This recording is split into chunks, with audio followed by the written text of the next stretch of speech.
last count, Fidelity says the average 401k balance was $89,000. Unfortunately, some investors are losing some of that money by cashing out too soon.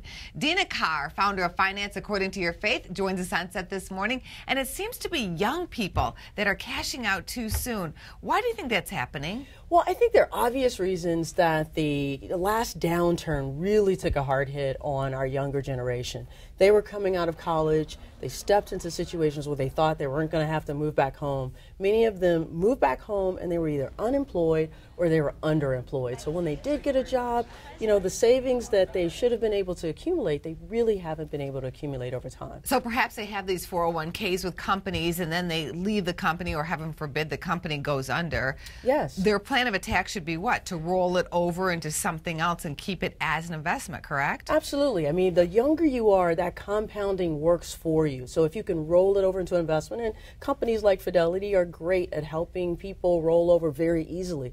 But all too often, they make the decision to say, well, I may as well use it. Now, you can make a case to say if you're going to use it because you have really expensive student loan debt, then paying off that debt gets that debt interest now working for you. You can make a case for that. If you're going to buy a great asset, maybe a completely undervalued home that you can get in, maybe you can make a case to say, well, the return on that investment is going to help me. But remember, you're doing all that on an after-tax basis.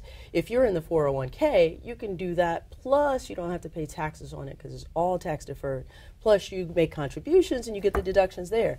Get that working for you at 25, and that really adds up. Oh, it really adds up. I hear these statistics. For instance, if you put away $2,000 starting when you're 18 years old, every year you do this, you'll be a millionaire a couple times over by the time you're ready to retire. Absolutely. And you also have situations where if you just put in money, you don't add to it, and you just let that $10,000 grow. Wow. Or that $5,000 grow.